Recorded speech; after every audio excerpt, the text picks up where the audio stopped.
nous a sauvés par le bain, voilà l'image du baptême, par le bain de la régénération et de la rénovation dans l'Esprit Saint. Dieu notre Père nous a sauvés par le bain, le baptême de la régénération et de la rénovation de l'Esprit Saint. Nous reviendrons dans un autre enseignement là-dessus. Mais il ajoute, et cet Esprit, il l'a répandu sur nous à profusion. Nous devons être un peu les experts de cette expérience de l'Esprit Saint. Parce qu'il y a beaucoup de chrétiens qui ne savent pas. Si tu savais le don de Dieu. Pour beaucoup de chrétiens, c'est obéir seulement au commandement. Et nous avons à les aider à découvrir que c'est d'abord accueillir l'Esprit Saint et laisser l'Esprit Saint nous animer et nous conduire et goûter cette vie et cet amour de l'Esprit Saint dans nos cœurs. Il l'a répandu sur nous à profusion par Jésus-Christ notre Sauveur. La promesse de Jésus s'est réalisée pour les apôtres le jour de la Pentecôte, comme une irruption. L'Esprit est tombé sur eux. Pour les auditeurs, elle s'est réalisée à la Pentecôte par le baptême au nom du Christ Jésus.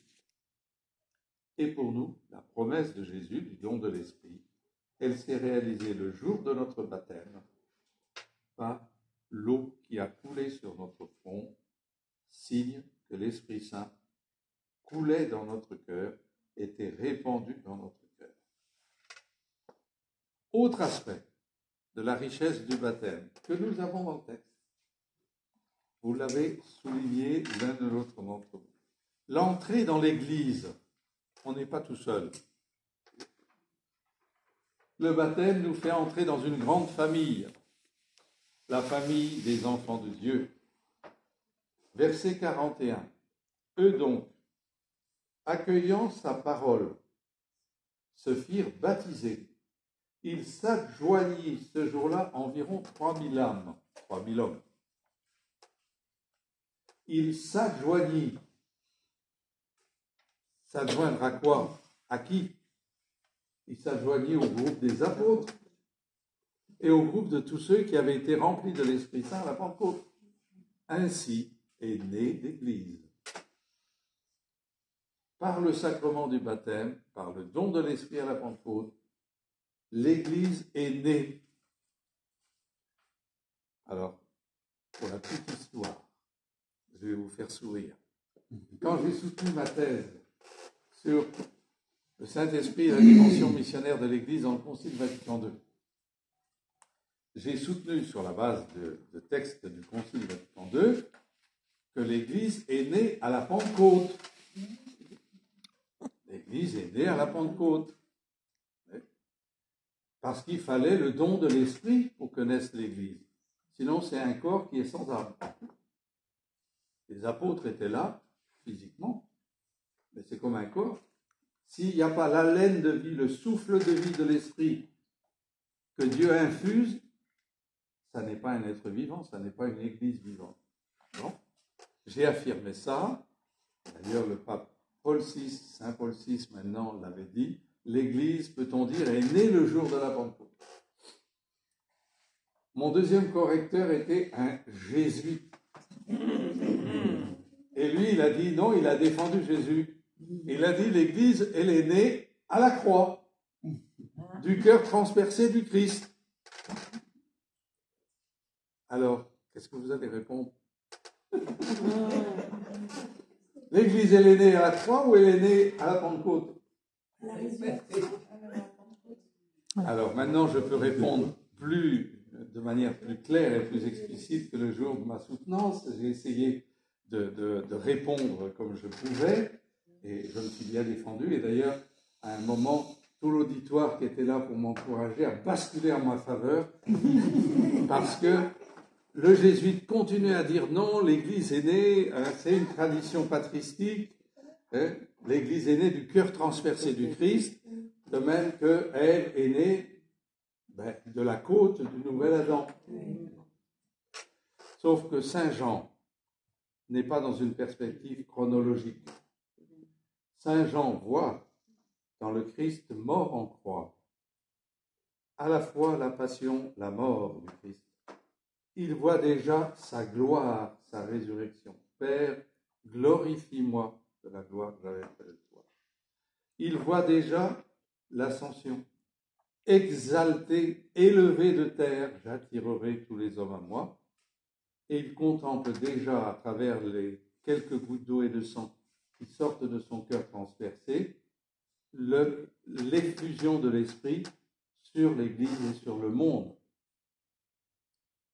Et donc, Saint Jean voit de manière très intense dans ce seul événement tous les aspects du mystère pascal du Christ, mais qui se sont déroulés de manière chronologique successive. Saint Luc est dans la perspective chronologique. Il y a eu la mort du Christ, il est ressuscité 3 jours après, il est monté au ciel 40 jours après, et l'Esprit a été répandu, Pentecostés, 50 jours après. Ce sont tous les aspects du mystère pascal. Alors, ce que je pourrais dire à mon correcteur Jésus, de manière plus explicite, c'est que les pères de l'Église qui disent que l'Église est née du côté transpercé du Christ, c'est parce qu'ils voient dans l'eau et le sang l'effusion de l'Esprit. Et cette effusion de l'Esprit est absolument nécessaire pour la naissance de l'Église. Qu'on la contemple de manière mystique comme Saint Jean au pied de la croix, ou qu'on la contemple dans les diverses étapes du mystère pascal. L'entrée dans l'Église, il s'adjoignit en ce jour-là 3000 hommes. C'est le jour de la Pentecôte que l'Église est véritablement née. Le corps des apôtres était là, mais apeuré et rassemblé dans le Cénacle. Une fois reçu l'Esprit Saint le jour de Pentecôte, ils deviennent des apôtres, missionnaires, témoins du Christ ressuscité. Et c'est ça l'Église. Le baptême nous fait entrer dans l'Église, famille des enfants de Dieu le Père, corps du Christ et communauté des sauvés. D'ailleurs, nous l'avons dans le texte, la communauté des sauvés. Le jour de la Pentecôte naît l'Église une, sainte, catholique et apostolique. L'Église une. Ils sont rassemblés autour des apôtres. Ils sont fidèles à la communion fraternelle, non pas l'acte de communier, mais la communion des cœurs. Un seul cœur, une seule âme. L'unité. Verset 42. Verset 44. Tous les croyants mettaient ensemble tout en commun. L'unité. Partager leurs biens. Et chaque jour, le Seigneur adjoignait à la communauté ceux qui seraient sauvés. Verset 44. Une église une. Une église sainte, purifiée de ses péchés.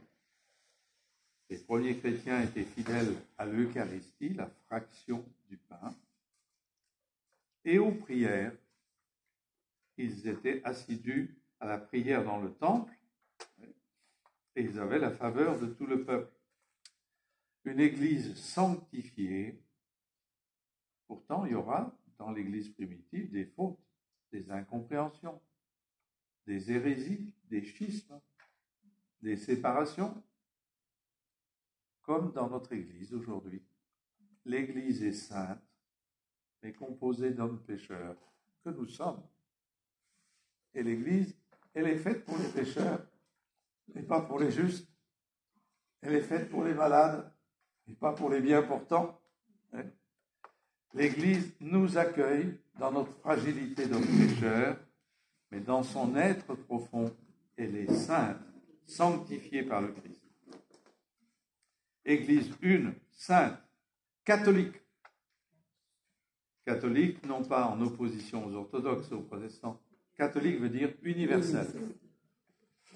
Il s'adjoignit ce jour-là 3000 hommes qui venaient de toutes les nations du pourtour méditerranéen.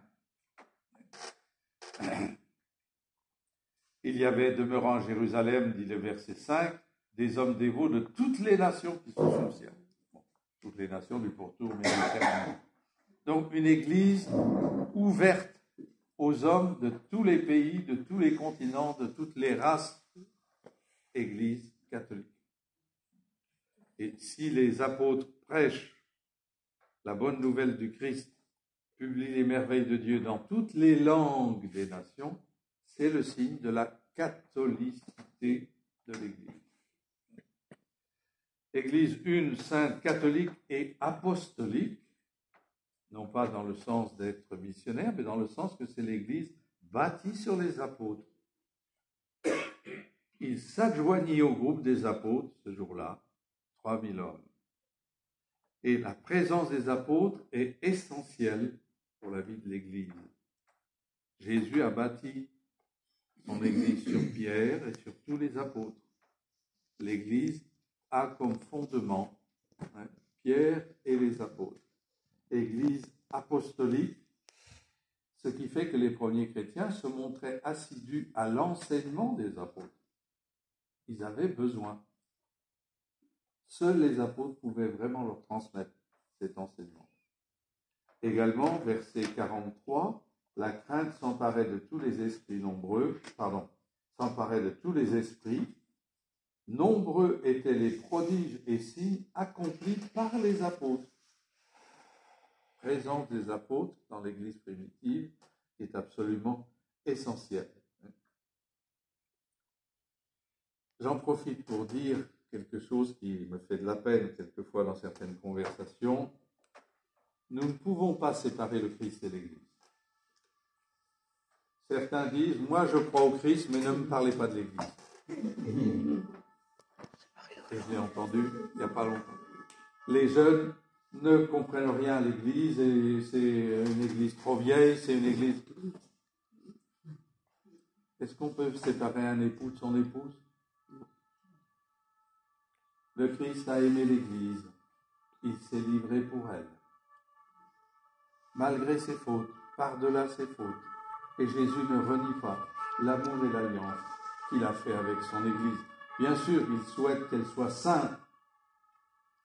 Il souhaite que nous soyons davantage des saints. C'est à nous de commencer pour que l'Église devienne sainte.